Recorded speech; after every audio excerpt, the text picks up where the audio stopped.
Salut tout le monde, bienvenue dans ce nouveau bilan d'achat du mois d'août et de septembre 2021. Alors, il va se faire en plusieurs parties parce que le mois de septembre notamment a été particulièrement violent au niveau des achats. Le mois d'août a été un petit peu en deux phases. La première, il y a eu les cartes jackpot au mois de juillet, donc on a commandé et finalement c'est arrivé en août. Donc ça va intégrer le bilan d'achat du mois d'août. Mais ça va être un peu mélangé parce que du coup j'ai trié par maison d'édition. Donc là on va faire Kana, on va faire Doki Doki, on va faire Kurokawa, on va faire Vega, on va faire... ouais, c'est à peu près tout. Il y a Insan et puis il y a des éditions FBLB pour les Osamu Tezuka. Mais globalement, les autres maisons d'édition, ça sera dans une deuxième partie de vidéo. On verra comment je vais la dérouler, peut-être même une troisième partie, ça dépendra de la durée. On va essayer d'aller suffisamment vite pour pas que ce soit trop soporifique. Allez, c'est parti. On va commencer d'abord par Insan Manga. Alors, je vais mettre sur le côté, voilà. Donc, d'abord Microïd S. Donc, c'est le deuxième tome de la série qui a été édité par Insan Manga de Osamu Tezuka, donc Microïdes avec le reflet, je suis désolé, c'est pas super lisible. Il y avait une précommande qui était disponible sur le site que j'ai raté avec les ex libris, du coup je les ai achetés tome par tome dans ma librairie à la marque jaune à Ivry. La quasi-totalité des mangas, 99% des mangas, c'est dans mes librairies attitrées, c'est-à-dire la marque jaune à Ivry, et Manga Café dans le 13e arrondissement, qui est vraiment très bien. Ce sont vraiment deux très bons lieux de rassemblement et d'achat. Vous pouvez y aller, c'est vraiment tip top. On reste dans les mangas de Osamu Tezuka, hop là, avec les éditions FBLB, avec Debout l'Humanité. Donc ça c'est un tome unique, tout est rassemblé là-dedans de Debout l'Humanité. Donc ça j'ai pas lu, donc je peux pas vous dire les Osamu Tezuka, je suis pas dans le move Osamu Tezuka, mais du coup je les achète tous parce que il faut savoir que quand c'est sorti dans les années en France, en tout cas les premiers Osamu Tezuka, les Trois Adolphes, etc., on n'était pas encore dans la bonne époque pour lire ce type de manga avec des graphismes très laids, enfin laids entre guillemets. Ça correspondait pas à ce que le public français recherchait, et finalement c'est passé un petit peu à la trappe. Ça a fini par revenir un petit peu au goût du jour parce que ça reste quand même le grand maître, et à part Astro Boy qui a toujours un petit peu persisté dans l'inconscient collectif des lecteurs de manga, des animés, des dessins animés, le reste de toutes ces autres séries sont complètement inconnus quoi. Donc Avaler la Terre, voilà, ça fait partie des éditions et des tomes qui sont à découvrir. Maintenant on va passer chez Kana avec quelque chose d'aussi qui était très attendu, Lupin 3, donc c'est l'anthologie en one shot, en un seul tome. On reconnaîtra le skin très old school des dessins, limite franco-belge parfois dans la présentation. Ouais, on n'a pas l'impression de lire un manga, moi. Je me demande parfois si c'est pas du... J'allais dire Manara, mais faut pas abuser non plus. Ouais, Lupin, je l'attendais, en tout cas j'attendais pas forcément sous ce format-là. Mais écoutez, ils nous ont sorti un gros truc, donc c'est pas mal. L'édition en elle-même, elle est jolie. La série, bon, c'est pas vraiment une série parce que c'est un seul tome. Mais en tout cas, j'espère que ça va percer, que ça trouvera son lecteur. On continue chez les Kana. Donc on débute une nouvelle série avec un collector Undead Unluck. Alors ça, j'ai lu le premier chapitre sur Manga News. Je trouve ça pas mal, donc du coup je l'ai mis de côté, je l'ai pris, je l'ai acheté. Je vais pas l'empiler tout de suite avec le reste parce que comme il y a les espèces de machins à l'intérieur qui n'ont pas l'air d'être extraordinaires. Je ne veux pas que ça abîme mes mangas, donc je vais mettre là pour l'instant. Le collector Kana and Deadlock, premier tome. Il y a plusieurs séries qui sont en cours chez moi pour Kana, et il y en a une que j'essaye de clôturer maintenant parce que ça commence à traîner un peu. C'est Prince de tennis. J'ai eu la chance de tomber sur le tome 41-42 à Giberjeune en neuf quand j'étais en visite à Giberjeune avec deux amis youtubeurs. Je vous laisse regarder la petite vidéo que je vous mets en haut et vous allez voir de qui il s'agit. Je vous laisse deviner à qui appartient la main dans la présentation. Yosakura Family, tome 4. Alors Yosakura Family, j'ai effectivement aussi les deux premiers tomes que je n'ai pas commencé. Les trois premiers tomes, pardon, que je n'ai pas commencé. Ça fait vraiment partie des mangas qu'il faut que j'achète. En fait, je vais attendre d'avoir tout un tas de mangas de cette série pour pouvoir l'attaquer. collectionneur pathologique, hein, Boruto, tome 12. J'ai pas lu le tome 11. C'est vrai que je freine un peu des 4 pieds, des 4 fers pour lire Boruto. Je suis pas du tout dans la hype de cette série. Ça me fait peur. Cette série me fait peur par rapport à tout ce que j'ai vécu dans l'avancée, dans la découverte, dans ce que le manga Naruto m'a apporté quand j'étais plus jeune. Hein. C'est vrai que les 28 premiers tomes, c'est extraordinaire. C'est une série qui est extraordinaire. Et j'ai bien peur que Boruto enterre quelque chose que j'ai vécu en grandissant. Donc j'y vais avec les 4 fers. No Guns Life. Alors moi j'aime beaucoup No Guns Life. Je trouve que le personnage principal, il est vraiment badass. J'adore Jizo. Après il faut aimer le monde un peu post-apocalyptique, vivre dans un monde à la Shadowrun, un peu comme la décharge de Kuzutetsu. Voilà, c'est un milieu très très industriel, très très post-guerre. Et je trouve que No Guns Life reprend les codes du shonen avec un héros bien badass, des personnages secondaires qui sont très attachants et en même temps à fort caractère. Moi j'aime beaucoup, j'aime bien. Alors après ça plaira pas à tout le monde, hein. C'est pas du tout le type de lecture qui enchantera la totalité des lecteurs de manga, hein, ça c'est sûr. Une autre série, alors il faudrait que je vérifie, mais il me semble avoir vu passer un coffret qui va sortir à Noël avec le reste, les 3 tomes. Je suis pas sûr, faut que je vérifie l'information. Bucket List, sans Bucket List of the Dead, j'ai pas du tout attaqué. Je pense que je vais clôturer la série. Quand je la clôturerai au niveau des achats, à ce moment-là, j'attaquerai ma lecture. Stratégiquement, c'était pas très intéressant parce que l'édition Big Kana, j'adore les Big Kana. En règle générale, je trouve qu'ils ont un catalogue de séries qui est vraiment top. Plutôt que Kana ou les autres Kana tout court, mais Big Kana, et on continue avec un Big Kana, mais voilà, ça y est, c'est le retour du héros, c'est le retour du roi. Takehiko Inoue reprend la plume et reprend un petit peu sa place qui est la sienne, c'est-à-dire avec nous, au milieu des lecteurs, et il nous refait vivre toujours cette série réelle qui est basée sur le handisport et le handibasket. Mais bon, alors dans ma lecture, je suis très très en retard, mais Takehiko Inoue, c'est un héros. Je veux dire, il fait partie des plus grands et il a sa place dans le panthéon des mangakas, quoi. Donc il reprend une série qui était en pause depuis beaucoup trop longtemps, à mon goût. Maintenant on passe chez Dark Kana. Gleipnir. Alors Gleipnir c'est un problème. Gleipnir c'est un manga qui est plutôt bien dessiné, bon, faut faire attention aux pages que j'ouvre parce qu'il y a parfois des choses qu'il faut pas voir. Voilà, hop là. Ouais, on est sur ce type de dessin. C'est un manga qui fait le travail. Vous voyez, quand il commence à y avoir au niveau des cheveux, quand il commence à y avoir ce type de reflet, c'est qu'il y a une certaine maîtrise du trait quand même. Vous voyez. Le truc, c'est que le synopsis n'est pas si simple que ça. Et comme je l'ai dit dans une de mes vidéos, une fois j'ai lu le 6, 7, 8 d'un coup, ou 5, 6, 7, 8, je sais plus. Et j'ai été obligé de relire le tome d'avant et le tome encore d'avant parce que excusez-moi l'expression, mais je bitais rien au scénario, je me souvenais plus du tout. Pourtant ça n'avait pas si longtemps que ça. Mais il était tellement complexe, il y avait tellement de personnages secondaires, primaires, avec une intrigue qui se mettait en place que j'étais complètement perdu. Et donc j'ai été obligé de relire 2 tomes avant d'attaquer le 6, 7, 8 pour pouvoir me remettre dedans. Donc ouais, ça c'est un peu casse-bonbon quand même, hein. Donc ça c'est des formats qui sont un peu plus grands. Je vais les mettre un peu en dessous. Excuse-moi, je fais ma sauce. On va essayer de pas toucher la lampe. Hop. Et voilà. Stratégiquement parlant, ça sera mieux comme ça. On continue maintenant avec les Doki Doki. Ben, il n'y en a qu'un seul, Doki Doki. Hop là. The Cave King. Alors j'ai lu le premier tome, j'ai trouvé ça plutôt pas mal. Alors attention, il y a 0 scénario, hein. C'est un fils d'un roi, le fils numéro je sais pas combien. Ils ont tous des pouvoirs, mais lui il a pas de pouvoir. En tout cas il a un pouvoir qui est inconnu et du coup il le met un peu à la cave entre guillemets. Ça tombe bien par rapport au titre.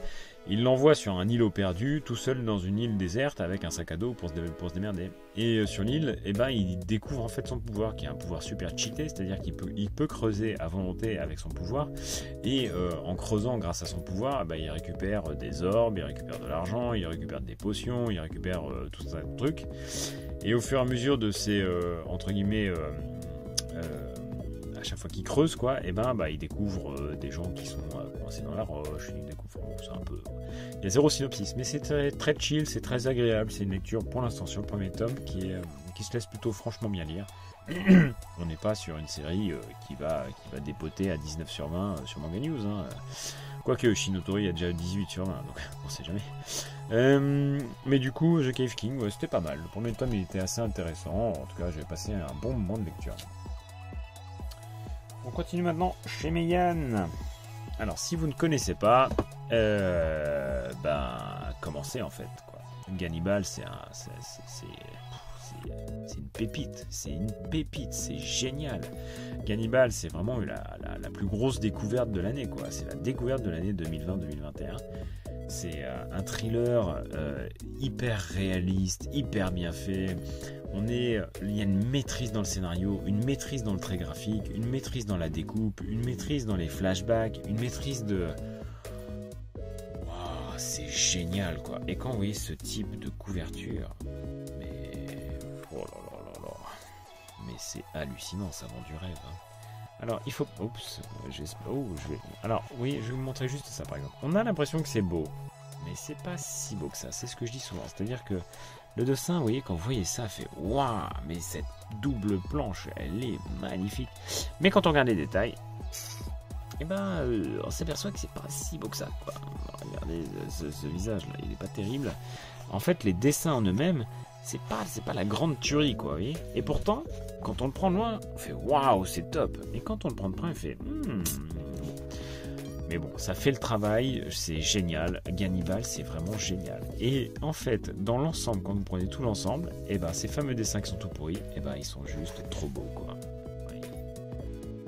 Et ouais. Franchement, chapeau l'artiste. C'est génial. Bravo Meian, hein. C'est une super découverte.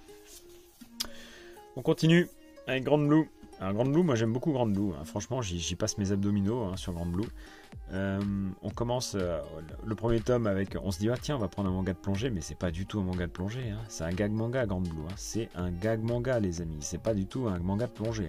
Vous attaquez Grand Blue, c'est pour vous taper des barres. Si c'est pour chercher la plongée, allez sur autre chose. Allez sur Glaucos, allez sur Amanchu, allez sur d'autres trucs, mais pas Grand Blue, quoi. Non, Grand Blue, il y a un peu de plongée à la fin du tome 3, mais c'est tout. Tout le reste, c'est que des mecs à poil en train de se bourrer la gueule. C'est l'histoire de lycéens qui débarquent, qui vont à l'université. Et il y a un des mecs, lui là, qui, je crois, oui, qui arrive chez son oncle, son oncle dirige un club de plongée. Et en fait, il y a tout un tas de fêtards qui font partie du club de plongée. Il se fait enrôler un petit peu de force. Et ça, c'est le synopsis de départ. Et c'est juste trop marrant, quoi. Moi, j'adore. C'est vraiment... Alors après, c'est l'humour japonais, hein, ça plaît pas à tout le monde. Hein. Unshun Cinderella. Alors, Unshun Cinderella, c'est une série que j'aime bien aussi. Après, c'est une série qui est un peu lente. Hein. Ça avance pas non plus à une vitesse folle, c'est un petit peu un slice of life. C'est l'histoire et le back-office de cette jeune pharmacienne hospitalière. Donc, c'est une diplômée de pharmacie qui travaille à l'hôpital. Et on découvre tous les affres du boulot et toutes les relations interprofessionnelles compliquées, interhumaines compliquées, toute la difficulté... Excusez-moi, je suis un peu malade, j'ai l'impression d'avoir avalé le chat par la queue. Toute la difficulté dans le monde professionnel nippon à l'hôpital d'être une femme et d'avoir un diplôme qui n'est pas forcément...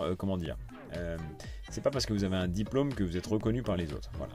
Et le problème de la pharmacie hospitalière, ou le problème de la pharmacie tout court, c'est qu'il ne faut pas oublier que ce sont des docteurs. Ce sont des docteurs, ils ont un doctorat. Ce sont des gens qui ont fait des études pour connaître et savoir exactement quels sont les médicaments, leurs molécules. Ils en savent beaucoup plus que les médecins parfois sur certaines pathologies, ou en tout cas sur certains traitements. Ils ont un rôle fondamental et un rôle socle, ça reste le parachute des prescriptions. Et ça, personne ne le sait. Ça reste le parachute des prescriptions, avec l'infirmier en règle générale. Je parle de l'hôpital. Du coup, Unshun Cinderella, ça montre un peu le back-office, un peu toute cette difficulté de cette jeune personne qui pratique une profession méconnue et qui va devoir se battre dans un monde de requins. Et c'est plutôt bien fait, c'est plutôt pas mal. Voilà. Après, c'est un peu lent, on met du temps à lire le manga. Le dessin, il fait le travail, mais il n'est pas non plus foufou. Voilà, c'est pas... vous voyez, c'est pas foufou, mais c'est bien, hein, mais c'est pas foufou. Il y a un autre truc, c'est que je trouvais que l'édition en elle-même, elle était vraiment pourrie, elle est vraiment mal faite. Vous voyez ici, c'est un peu overcoupé. Et du coup, quand on regarde de près, et ben, ils étaient tous comme ça. Il n'y en avait pas un seul qui ne l'était pas, et j'étais bien dégoûté. Donc je vous invite à regarder les vôtres, et puis vous verrez si c'est exactement pareil. Unshun Cinderella, tome 4. Après, donc ça c'était fini pour les Mégane. Maintenant, excusez-moi, une fois que j'aurai craché, j'aurai fini de cracher mes poumons, ça ira mieux.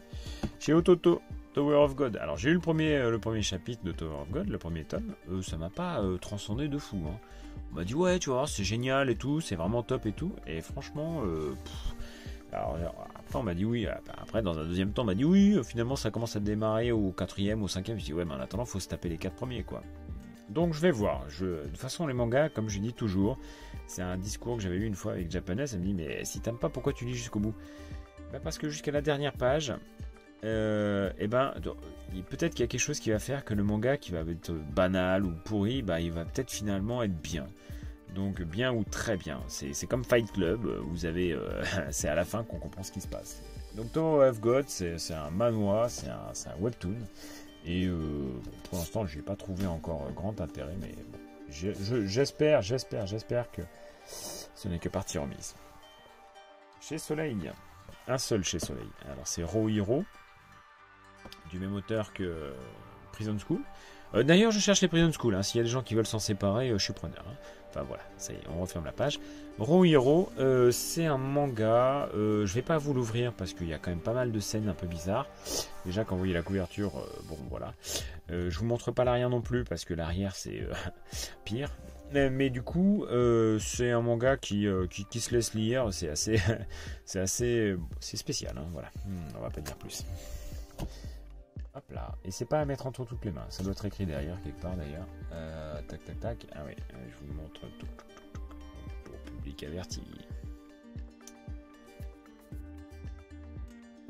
Alors, chez les Vega. Chez les Vega, il y a de bonnes séries aussi. Hein. Peleliu.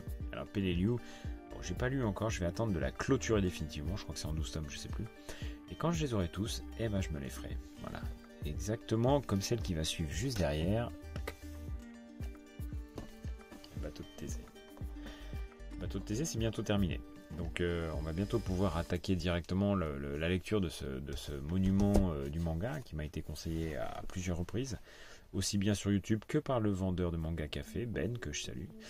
Il m'a dit que c'était son manga préféré. Donc j'en attends beaucoup. Je suis assez impatient d'attaquer cette lecture. Je suis pressé que le dernier sorte pour pouvoir leur mettre une claque, quoi. Chez Vega, toujours. Hop là. Deep Sea Maguma, je sais pas quoi. Deep Sea Aquarium Magmen. J'ai pas du tout commencé. Et j'ai pas le tome 5. J'ai acheté le tome 6 parce qu'il y avait un goodies qui était offert pour un achat du truc. Mais finalement, le goodies n'était pas encore disponible quand je l'ai acheté. Donc j'ai acheté pour rien. Je vais pas acheter pour rien, mais voilà, on va pas se presser de le lire. Chez les Doki Doki maintenant. Hop là. Hop.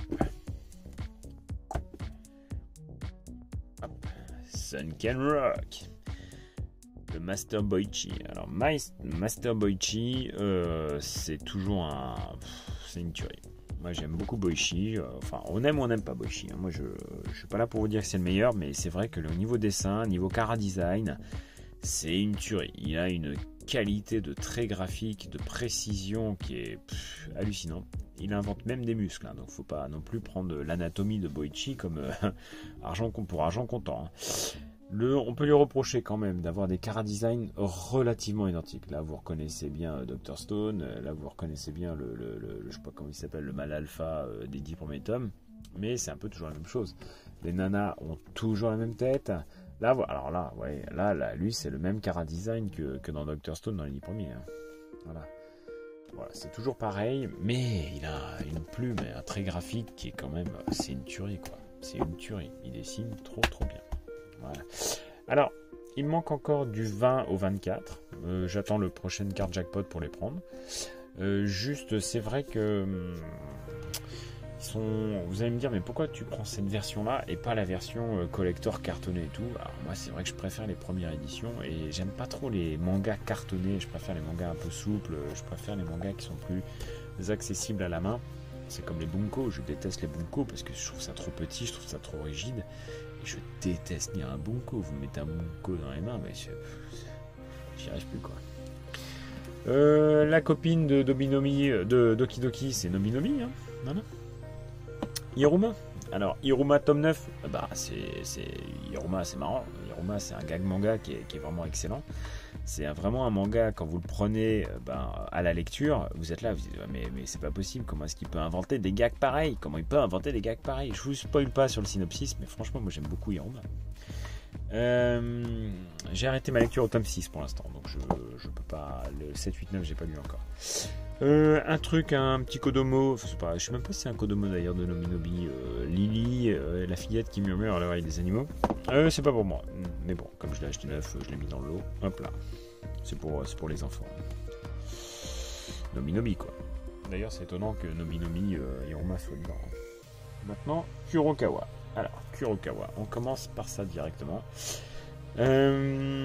L'édition limitée avec des cartes une jaquette recto verso puis des cartes inédites offertes pour Red Ice War Akagami Gakib 0, la préquelle de Red Ice War classique. Voilà les fameuses cartes. J'ai pas ouvert, je vais la laisser sous blister pour l'instant. Et puis quand j'attaquerai la série, je déballerai tout ça. J'étais content de tomber dessus. Je savais pas qu'il existait celui-là. Spy X Family. Alors Spy X Family, franchement c'est comme Gannibal. Si vous n'avez pas commencé, allez-y tout de suite. Hein. On en est qu'au 5e tome. C'est vraiment une série qui dépote pas mal au niveau du rythme, au niveau de l'humour, au niveau du synopsis. Quand vous prenez le synopsis, il est complètement barré. C'est vraiment ça match bien, hein. Ça fonctionne très très bien. Hein. Spy X Family, pour l'instant, c'est une valeur sûre. Hein. Je dis pas que ça va le rester, mais pour l'instant, c'est vraiment une valeur sûre. Hop là, Keijin Rajo. Alors moi j'aime beaucoup Keijin Rajo aussi. Hein. C'est une série qui dépote pas mal. C'est par je sais plus si c'est le dessinateur ou si c'est celui qui a fait le synopsis de Red Ice War. On est vraiment dans la thématique Red Ice War. C'est vraiment une très très bonne série. Moi j'aime bien. Par contre il y a quand même des choses qui sont un peu... Voilà, je le dis et je le répète, quand au tome 3 ou 2 ou 3, je sais plus, il y a le lycée, où c'est le lycée où l'école où sont les filles se fait attaquer, et puis il y a quand même des nanas qui se font agresser sexuellement parlant, c'est quand même des mineurs, hein, donc, voilà. Il y a des trucs mollo quoi, hein, il y a des choses, il y a des thèmes qu'on peut aborder, il y en a d'autres, ça me semble pas très très adapté. Néanmoins, si on n'a pas fait attention aux cases en question, ça reste une très bonne série, donc voilà, n'hésitez pas, hein, si vous voulez y aller, c'est plutôt pas mal. Si vous êtes un amateur de Full Metal Alchemist, il y a Arslan qui est sorti, qui est du même auteur. C'est The Heroic Legend of Arslan. Alors ça, c'est aussi une série que j'aime beaucoup. Alors, pour apprécier cette série, il faut aimer le médiéval fantastique, il faut aimer la stratégie, il faut aimer la politique. Parce qu'il y a quand même beaucoup de textes et de stratégie et de politique. Voilà. Donc ça, c'est dit, c'est clair.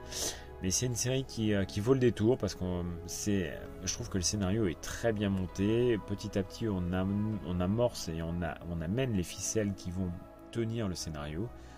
Je trouve que les personnages primaires et secondaires sont vraiment intéressants. Ils sont très sympas. Ils apportent quelque chose au scénario. Il n'y a pas de personnage qui déleste ou en tout cas qui diminue la qualité du scénario. Moi, je trouve que vraiment, c'est vraiment un manga de qualité. C'est par l'auteur de Full Metal Alchemist, hein. C'est pour ça que je vous dis ça. D'ailleurs, vous reconnaissez le trait graphique. Je ne sais pas s'il fait juste le dessin d'ailleurs ou si c'est tout le reste. Non, ça doit être juste Seiro Murakawa, ça doit être juste le dessin, je pense. Comme dans Silver Spoon, tout ça. On continue toujours chez Kurokawa et on met à jour une grosse collection. Hop là. Hippo du 16 au 21, donc la saison 3 est clôturée. Il faut que je prenne mon courage à deux mains pour acheter les autres. Mais il y en a beaucoup trop. Vraiment, il y en a beaucoup trop. Il faut faire attention sur les rééditions aussi. Hein. Ils rééditent en carton, en papier carton, sans prendre en considération les possesseurs des autres collections. J'ai racheté les tomes qui me manquaient de la première et deuxième saison et il m'en manquait 5 de chaque et c'est arrivé en papier cartonné dégueulasse. Je suis dégoûté. Hop là. One Punch Man. Alors, One Punch Man, c'est... Moi, j'aime énormément. J'aime beaucoup One Punch Man. Non pas que le scénario soit tip-top, non pas que... C'est vrai que plus ça va et moins le scénario est intéressant. Néanmoins, le trait graphique global, je trouve que One, c'est-à-dire l'auteur, il s'améliore à chaque tome. Quand vous voyez ça, vous voyez je sais pas, il y a quand même des... Voilà, il y a quand même des planches qui sont de toute beauté. Alors, vous aurez constaté que c'est le tome 23 avec la jaquette réversible, collector. Avec la plaquette en ferraille derrière. Je vais le laisser sous blister, tranquillement. Et j'ai acheté le tome normal à lire. Donc je vais me débrouiller avec ces deux tomes et puis on va faire ce qu'on a à faire, quoi. Je vais le mettre à l'envers pour pas abîmer mon... Hop là. Voilà. Solo Leveling tome 3. Alors, Solo Leveling avec sa jaquette collector. J'ai pas la première, mais bon, tant pis, c'est pas grave. Je la faisais pas au départ. Solo Leveling, j'ai pas lu le tome 3, mais j'ai eu le tome 1 et le tome 2. Le tome 1, ça a été vraiment une grosse claque, une très grosse claque. Le tome 2, ça a été un peu plus soft, quoi. Ça a été une moins grosse claque, mais ça a été quand même assez intéressant en termes de qualité. Le tome 3, j'espère que c'est dans le même genre. Ça reste un manoir, ça reste une série qui est faite initialement pour être lue de haut en bas, mais bon, c'est vraiment plutôt bien fait. Moi, j'aime beaucoup cette série. Après, les tomes sont très chers parce que c'est papier glacé, c'est tout en couleur. C'est quand même pas donné en termes de prix global. Donc, je ne sais pas si c'est vraiment sur la durée quelque chose qui est amené à être une tuerie sans nom pour le reste. Néanmoins, ça reste à mon goût quelque chose de tout à fait intéressant et pertinent pour le moment. Donc moi j'aime bien, je vais continuer ce webtoon. Ça me hype beaucoup plus que le Ototo Tower of God qu'on a vu tout à l'heure. Voilà. Hop, attention à vous. Dès qu'on pourra plus voir grand chose, j'arrêterai. On passe chez Omake Manga. Alors chez Omake Manga, il y a un manga que j'avais vu il y a quelques temps. J'avais vu qu'il allait sortir et c'est Ban le bouseux. Alors c'est vrai que le synopsis m'avait bien fait marrer. J'espère que le rendu est aussi marrant que le synopsis. Si le rendu est pas aussi marrant, je serais un peu déçu. Je vais attendre d'en acheter plusieurs et quand j'en aurai eu plusieurs, à ce moment-là, j'attaquerai la série. Pour l'instant, j'ai pas du tout attaqué, j'ai pas du tout envie d'attaquer. J'ai quand même énormément de lectures en retard, donc on va attendre un petit peu. J'ai clôturé Blessure Nocturne. Voilà, Blessure Nocturne, tome 8 et 7. C'est marrant, parce qu'il me semblait pas que c'était les derniers, je crois qu'il y a le tome 2 que j'ai acheté quelque part, je sais pas où. Tome 7 et 8. Voilà, hop. Donc ça y est, maintenant elle est clôturée, je vais pouvoir l'attaquer. Ça fait partie de ces collections que j'ai commencé il y a des années à petit à petit, et puis finalement je savais même pas que c'était encore en vente en neuf. Il me manquait 3 tomes, il me manquait le tome 2 ou 3, je sais plus, et puis le 7 et 8. Il y en a quand même plusieurs qui sont difficiles à trouver, hein. Donc si vous faites cette collection, tardez pas trop, parce que ça va devenir bientôt, ça risque de devenir difficile. On continue chez Akata avec Worms. Alors Worms, c'est le 3e tome. J'ai lu que le premier. Je trouve ça assez intéressant sans être transcendant, mais c'était intéressant. C'était long à lire. Il y avait de la page, il est épais. Vous pouvez constater, hein, franchement, je sais pas comment il fait, je regarderai avant de vous incrémenter la vidéo. Mais je trouvais que c'était assez épais et on en avait pour notre argent. Le dernier tome que je vais vous présenter pour cette série. J'ai acheté ça chez Apum Papum avec le collègue youtubeur dont je vous ai mis le petit raccourci en début de vidéo. C'est du What the fuck, What the fuck de chez Akata, et effectivement c'est un peu What the fuck, hein, quand on lit le synopsis, mais enfin bon, je vous lirai pas le synopsis, mais bon voilà, je vous laisse comme ça vous pouvez lire pendant que je papote. Voilà ce que je voulais vous dire à peu près pour la première partie de la série. Hein. Il me reste les Kyun, il me reste les Mangetsu, il me reste les Pika, il me reste les Glénat, il me reste les Panini. Bon, voilà, il en reste encore un certain nombre. Donc ça fera l'objet d'une deuxième vidéo, peut-être même une troisième en fonction de la totalité de ce qu'on appréhende. Ah oui, il y a les Kazé aussi, ouais, il y en a un paquet. Hein. Je suis en train de regarder, il y en a vraiment beaucoup encore. Donc voilà pour la première partie août-septembre de toutes les séries que j'ai mis à jour. J'espère que ça vous a convenu dans le format. Je ne pouvais pas faire trop autrement parce qu'il y en a tellement que c'est un petit peu compliqué à entasser. Et c'est le meilleur moyen que j'ai trouvé pour pouvoir entasser de manière simple sans que vous soyez gêné par l'écran, sans que vous soyez gêné par mes mains, sans que vous soyez gêné par ma figure. Enfin bon, voilà. Ce qui est important, c'est le livre, c'est le contenu. Si vous avez des petites choses à mettre, n'hésitez pas, hein, franchement, le chat est ouvert en bas pour ça. Si vous avez un petit pouce bleu à lâcher, franchement, ça fait toujours plaisir. Pour les courageux qui sont arrivés au bout de cette vidéo, eh ben, vous avez entendu que vous pouvez lui mettre un petit pouce bleu. N'hésitez pas à lâcher un petit abonnement aussi, ça fait plaisir. Dans tous les cas, je vous dis à très bientôt. La deuxième vidéo arrivera. Et puis, profitez-en bien. Lisez des mangas, achetez des mangas, faites vivre les éditeurs. Enfin bon, bref, faites le taf, quoi. Allez, salut!